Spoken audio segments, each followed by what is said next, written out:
will hear a lot of parents say things like, my child's a visual learner, or my child's an auditory learner. And it's interesting because often what they mean by that winds up being the opposite of what they think that means, right? So for example, when someone is a visual learner, what that usually means is that when I show my child how to do this, when I visually show it to them in some manner, then they understand it. Well, ideally, however, what you want for your child is their own ability to be able to picture a scenario and figure it out in that manner. It's called visual processing. So for example, if a child is doing a word problem in math, the train left the station going 80 miles an hour, et cetera, right? Or Bobby has 5 apples, gave 3 to Jimmy.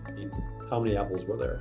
You want your child to be able to picture that scenario because it helps them figure it out. But in the scenario of Johnny has 5 apples and gave 3 to Jimmy, if you have to draw out the 5 apples and take them away, that means that there's a deficiency actually in their visual processing. Ideally, you want them to be able to do that on their own. Same with auditory learners. If they have to hear it before they can really understand it, it's the same concept. So when people talk about different learning styles, our goal at LearningRx is that a child can learn in any style, because your child is going to be often in a classroom hearing lectures where they can't picture it, or other scenarios where it's not being said to them. Well, ideally, your child can thrive in any environment, right? And so strengthening their cognitive skills, like visual processing, like auditory processing, and other skills to enable that has a significant positive impact on their quality of life as they get older, their ability to learn, and their ability to be successful in the work world.